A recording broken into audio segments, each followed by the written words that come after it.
불고 튀는 정치 토크, 정치 펀치.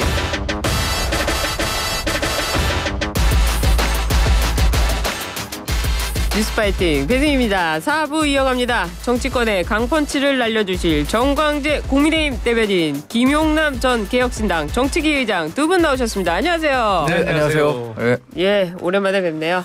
예, 반갑습니다. 예, 강력한 펀치 날려주시기 바랍니다. 윤 대통령의 대국민 담화 및 기자회견, 정치권의 평가가 엇갈리는데요. 야당 먼저 들어보죠.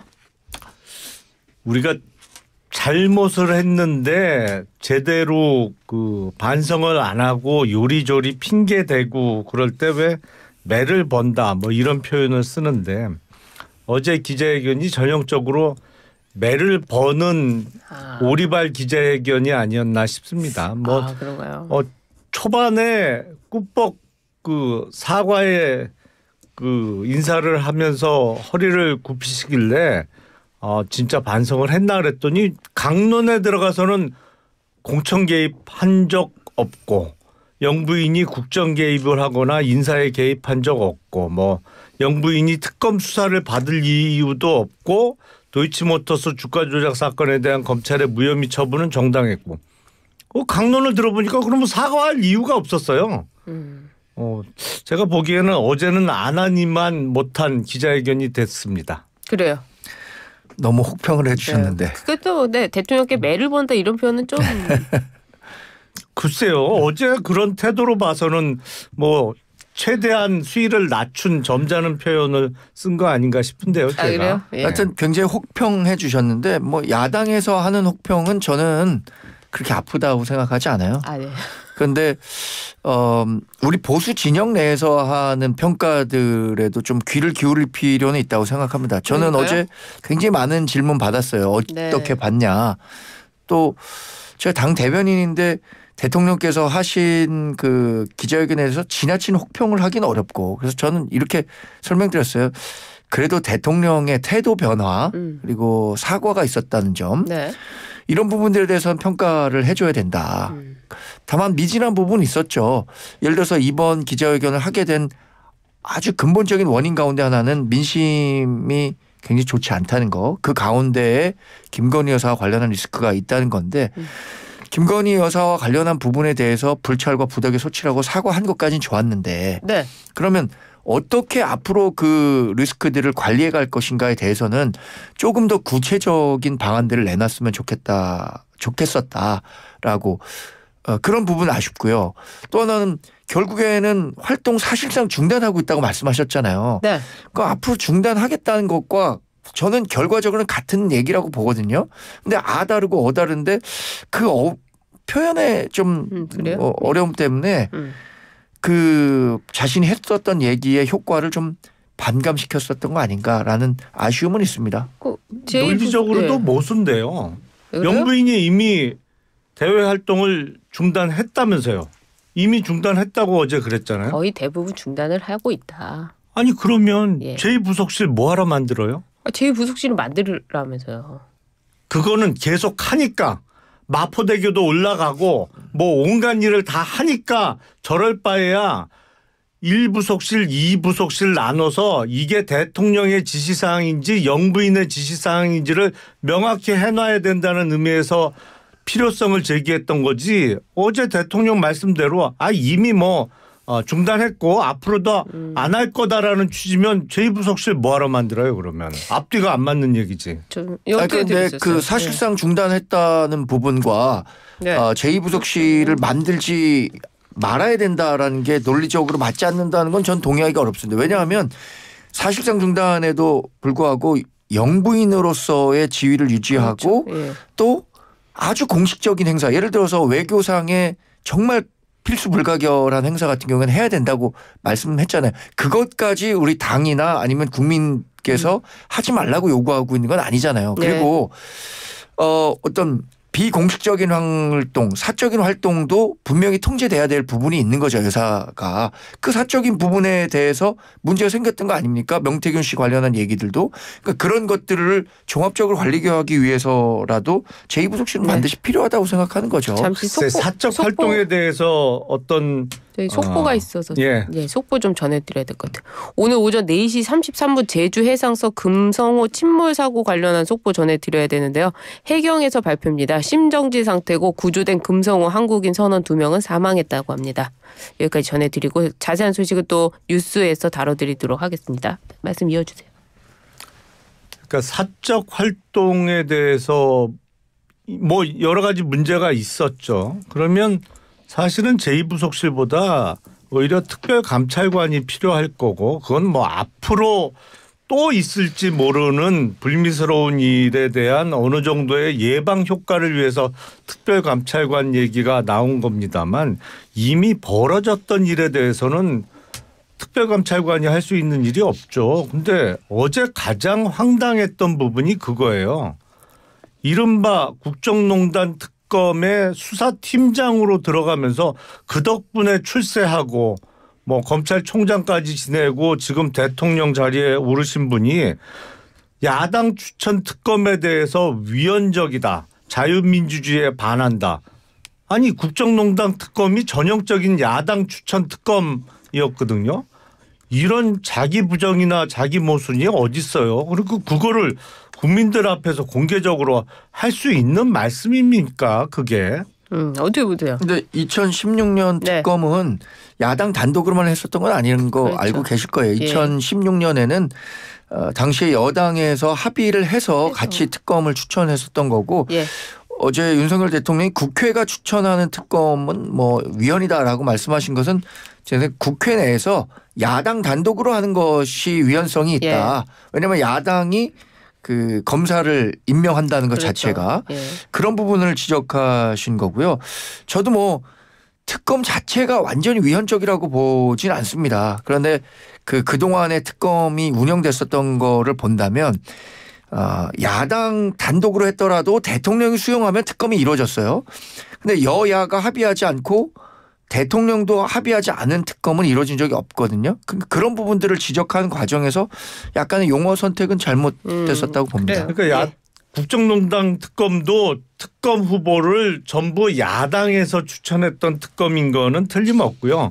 지금 김건희 특검법이나 최상병 특검법이 왜 안 되냐. 특검의 필요성은 제기가 되고 있습니다만 또 그거에 대해서 특검을 찬성하는 국민적 여론도 매우 높아요. 근데 단지 안 되는 이유는 국민의힘에서 막무가내로 반대하는 거잖아요. 그리고 번번이 국회 본회의를 통과해도 대통령이 거부권을 행사하고 있기 때문에 안 되고 있을 뿐이지 과거에 했던 야당이 추천하는 특검하고 뭔 차이가 있습니까? 지금 추진되고 있는 특검 사안이. 그러게 뭐 생각을 하신다는 거고 이쪽에서는 야당 추천이라고는 하지만 사실은 물밑에서는 여당과 합의를 해서 야당이 추천한 거고 이 얘기 이 차이가 있다는 거죠. 그리고 특검이라는 게 어제 뭐 대통령께서도 말씀하셨지만 권력 집행 기간 중에 일어난 중차대한 범죄 혐의점들에 대해서 수사가 이루어져야 되는데 지금 얘기하고 있는 특검의 13개 사안에 대한 수사 범위는 너무 넓고 그것이 뭐 특검으로 꼭 해결해야 되는가에 대해서는 야당에서는 계속 주장할 수 있는 거죠. 그러나 우리 지지자들도 완전히 합의할 수 있는 그런 내용들은 아니라고 보는 거죠. 예, 알겠습니다. 어제 윤석열 대통령 말씀하신 것 중에 이런 얘기도 있었어요. 김건희 여사가 윤 대통령 휴대폰 많이 오니까 이제 밤새 문자 답장을 했다 이런 발언도 했는데요. 어떻게 들으셨어요? 그거는 글쎄 어떤 취지로 말씀하신지는 알겠는데 대단한 말실수를 하신 거죠. 사실은 대통령 휴대폰을 대통령 모르게 영부인이 답장을 보낸다. 뭐 그게 의례적인 인사에 대한 답장일 수도 있습니다. 근데 그 문자를 받는 사람 입장에서는 당연히 대통령이 보냈다라고 생각을 할 거 아니에요. 근데 그 보낸 사람이 다른 사람이었던 거예요. 근데 그게 의례적인 인사뿐만 아니라 어떤 대통령에 대한 보고나 지시사항을 바라는 문자일 수도 있는 거잖아요. 우리가 업무를 하면서 일일이 다 직접 통화를 통해서 지시를 받거나 아니면 보고를 올리는 경우도 있습니다만 문자나 이런 텍스트를 통해서 하는 경우도 많기 때문에 어제 대통령의 그 말씀은 영부인의 국정 개입의 가능성을 활짝 열어놓은 사실상 네. 시인하는 진술 아니었나 싶어요. 근데 그게 네. 지금 말씀하신 것처럼 의례적 인사 수준에 불과했을 거라고 저는 네. 확신합니다. 그러니까 대통령께서도 공적인 자리에서 그렇게 공개적으로 얘기할 수 있는 거지만 그럼에도 불구하고 몇 가지 어제 대통령께서 저는 일단 그 전제는 윤석열 대통령이 전향적인 태도를 보이고 네.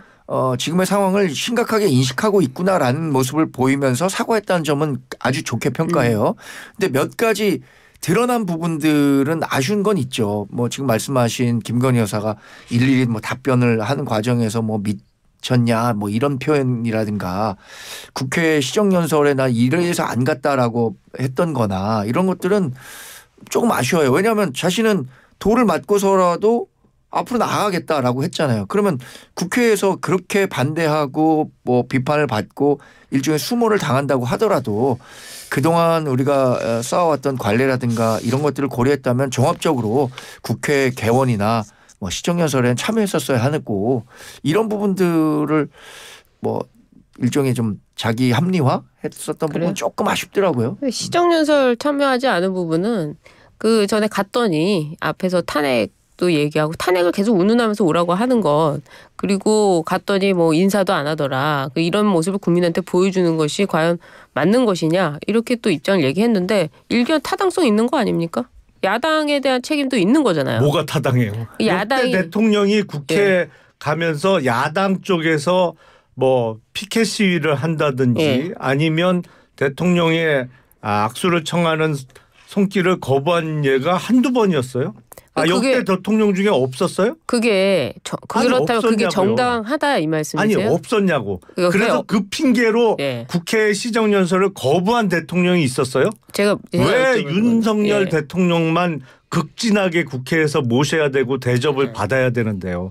아니 그리고 만류는 돌을 맞고도 갈 길을 가겠다고 하는 분이 거기서 뭐 대통령을 어떤 신체적인 위해를 가하기를 했습니까? 욕설을 하기를 했습니까? 아니 반대하는 사람은 반대 의사표시를 얼마든지 할 수 있는 거예요. 대통령 입장할 때 반대하는 사람은 박수 안 칠 수도 있고 돌아 앉을 수도 있는 겁니다. 그 핑계로 국회를 안 가요? 그러면 그게 대통령으로서의 자세가 맞는 거예요. 그걸 보기 싫으면 그냥 혼자 집에 계셨어야지. 대통령 하지 말고. 야당의 태도는 어떻게 보세요?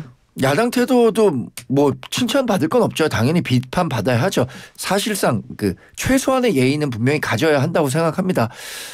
그런데 그거에 대해서 감수하고라도 시정연설에 가셨어야 한다는 것은 전 뭐 그런 생각은 갖고 있어요. 왜냐하면 그 2013년서부터는 계속해서 관례가 됐던 거고 2012년 이전에는 뭐 몇 차례 안 간 경우도 있었다고 합니다만 본인이 과거에 하셨었던 말씀도 있으니까 가셨었으면 좋았겠고 이렇게까지 얘기했으니까 내년 시정연설이나 앞으로 대통령께서 국회 갈 일이 있다면 국회도 최소한 대통령의 권위와 지위를 존중해 주는 차원의 변화는 필요하다고 봅니다. 그래요. 뭐 국민들이 다 보고 있는데 예, 대통령은 여야가 없는 거 아니겠습니까? 다 그렇죠. 국민의 어떻게 생각하면 대표인데. 뭐 그 자리를 빌어서 야당 의원들이 자기 정치하려고 했었던 것들도 많이 있었잖아요. 그런 모습들도 분명히 함께 비판받아야 되는 대목이라고 생각해요. 알겠습니다. 저희 의견이 뭐 다르니까요. 윤 대통령 지지율 좀 이야기해 보도록 하겠습니다. 윤 대통령 지지율이 계속해서 최저치를 기록하고 있다 이렇게 분석이 나오고 있는데 이번 기자회견을 통해 반등의 계기를 마련할 수 있을까요? 더 떨어지겠죠. 그렇게 돼야죠. 제가 보기엔 네. 더 떨어질 저는 거예요. 뭐 더 떨어지는 계기가 될 거라고 생각하지 않습니다. 이게 예. 그러니까 최악의 국면에서 나온 기자회견이고 네. 지금 어느 정도는 하방 경직성은 좀 있다고 보거든요. 네. 워낙 지금 낮은 상태이기 때문에 떨어지는 폭도 좀 적을 것이고 네. 그렇다고 생각해. 그러니까 이게 이 정도 기자회견이 예를 들어서 지지율 30%대에 나왔다고 한다면 이 정도면 굉장히 대통령이 진솔하고 정말 의미 있는 기자회견 했다라는 평가를 받을 수도 있을 것 같아요. 근데 지금 워낙 사안과 시점이 엄중하기 때문에 이 정도로 돌릴 수 있을까라는 부분들에 대해서는 의문을 제기할 수 있어요. 근데 이것이 계기가 돼갖고 더 떨어질 거라고는 저는 생각하지 않습니다. 아니 일부 떨어질 수는 있지만 하반 경직성이 있다는 거는 저도 동의해요. 왜냐하면 그런 거잖아요. 시험 칠 때 만약에 사지선다형 시험을 친다 그러면 그냥 아무렇게나 찍어도 25점은 나오는 거잖아요. 그 0점 맞기는 힘들어요. 그러니까 뭐 80점에서 60점으로 떨어지기는 쉬워도 30점에서 10점으로 떨어지기는 더 어려운 거는 사실이에요. 그러니까 지금 10% 후반대의 지지율에서 이게 뭐 한 자리로 떨어지기는 정말 쉽지는 않은 거는 사실입니다만 올라갈 요인은 없어 보이고 낮은 지지율의 고착화 내지는 여기서 뭐 2, 3% 떨어질 수는 있겠죠. 근데 그렇게 되면 뭐냐면 지지하는 사람을 찾아보기가 힘들다는 얘기예요. 왜냐하면 우리가 여론조사할 때 이렇게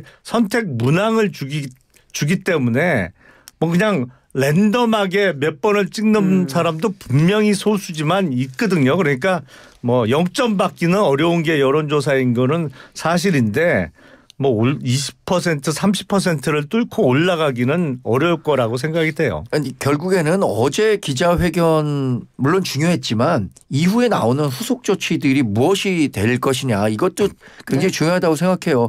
예를 들어서 그 김건희 여사가 이번 달 후반에 예정된 다자 외교 무대에는 참석하지 않기로 한다는 내용들도 지금 보도되고 있고 그렇죠. 제2부속실 또 특별감찰관 얘기도 어제 그 북한인권재단 이사와 연계하지 않고 국회에서 추천한다면 받아들이겠다라는 거 인적쇄신과 관련해서도 지금 당장은 아니지만 하고 있다. 근데 유연하게 인사 쇄신할 거다라는 부분 이런 것들을 약속했으니까 이런 약속들이 얼마나 잘 지켜지는가를 국민들이 보고 계시지 않겠습니까? 그렇죠. 그러면 그 후속 조치들이 얼마나 실효성을 갖고 대통령이 말씀하셨던 게 정말 진정성 있는 행동이었구나. 발언이었구나라고 생각한다면 지금보다는 좋아질 가능성이 크다고 봐요. 어제 한 중장기적으로는. 어제 대통령의 기자회견 이후에 대통령실에서 내놓은 후속 조치가 두 가지였죠. 첫 번째는 방금 말씀하신 대로 그 에이펙하고 G20 회담에 영부인 동행 안 한다.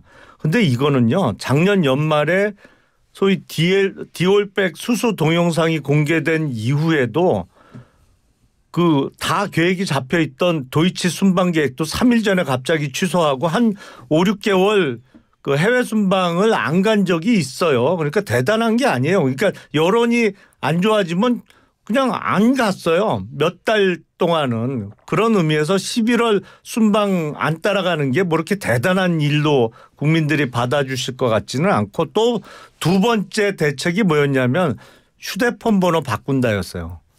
제가 보기엔 아니 휴대폰 번호가 뭔 잘못이 있어요. 사람이 잘못된 거지. 사람이 문제지. 이렇게 뭐 모든 게 부정적으로 보면 부정적으로 뭐 볼 수밖에 없는 것 같은데요. 야당은 야당의 그 본연의 역할이 있다고 봅니다. 그래서 뭐 민주당 분이든 개혁신당 분이든 지금은 야당이니까 대통령이 하시는 부분에 대해서 비판적으로 볼 계제가 분명히 있다고 생각해요. 근데 저는 중요하다는 건 지난 대선에서 10명 중에 5명은 윤석열 대통령을 뽑았던 거예요. 근데 지금 국정 지지율만 놓고 본다면 5명 중에 뽑았던 5명 중에 3명은 지지하지 않는다는 거잖아요. 이분들의 마음을 어떻게 다시 갖고 오느냐가 국정 동력을 회복하는 가장 근본적인 방법이에요. 어제 특이하게도 이런 말씀하셨잖아요. 대구 경북 지역에서 정말 압도적으로 저를 지지해 줘서 제가 대통령이 됐는데 결과에 부응하지 못해서 정말 송구하다 이런 얘기를 한 것도 그런 국정 동력을 하나하나 쌓아가는 어떤 빌드업 과정이 앞으로 있을 거라고 생각합니다. 지금 뭐 여론조사 얘기했는데요. 엠브레인 퍼블릭 캐스텐렌 리서치, 코리아 리서치, 한국 리서치가 지난 4일부터 6일 진행한 전국 지표조사입니다. MBS에 따르면 윤 대통령 국정 운영 잘하고 있다. 응답자가 19%고요. 자세한 내용 이 휴대폰 가상번호를 이용한 전화 면접 조사였습니다. 자세한 내용 중앙선거 여론조사 심의위원회 홈페이지를 참조하시면 됩니다. 네. 요 여론조사 들어갔고요. 이번에는요. 15일에 있을 이재명 대표의 공직선거법 위반 이 판결 문제 얘기 좀 해보도록 하겠습니다. 1심 선고를 생중계해야 된다. 한동훈 대표가 이렇게 밝혔어요.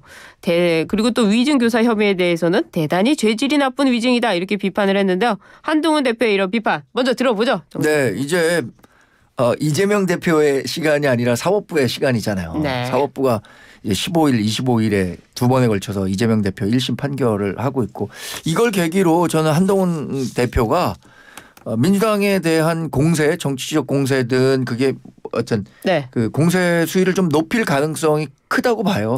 그동안 우리 지지자들 내에서도 뭐 한동훈 대표를 향해서 아니 너무 대통령에게만 쓴소리할 게 아니라 그렇죠. 예. 민주당에도 빨리 좀 공세 수위를 높여서 민주당이 잘못하고 있는 부분을 좀 지적해라 네. 라는 요구도 있었는데 그런 측면에서 지금은 일단 우리 이 당과 당정 관계를 조금 원활히 하는데 주력했다면 앞으로는 민주당에 대한 본격적인 공세가 예상됩니다. 그리고 이재명 대표의 사법 리스크는 지금 이재명 지지자들만 모르고 있는 거예요. 아, 그래요? 지금 시간 째깍째깍 가고 있고 네. 뭐 최근에 뭐 위증교사와 관련해서는 자신의 복잡한 신경을 토로하는 듯한 네. SNS 활동도 하고 있었는데 이재명 대표 뭐 결과 잘 지켜봐야죠 우리가. 그래요. 어떻습니까? 한동훈- 생중계 어때요? 한동훈 대표 얘기가 나와서 말인데 한동훈 대표는 어제 대통령 기자회견에 대해서 왜 입장을 안 내요? 그 뭐 얘기도 잘했다, 예. 못했다, 뭐 아니면 아쉽다 무슨 정치를 하는 사람이 정당의 대표라면 이 정도 큰 정치적 이벤트에 대해서는 바로바로 본인의 생각을 이야기해야 되는데 글쎄 반응이 아직까지 안 나온 것으로 알고 있는데 안 그렇게 들었을까요?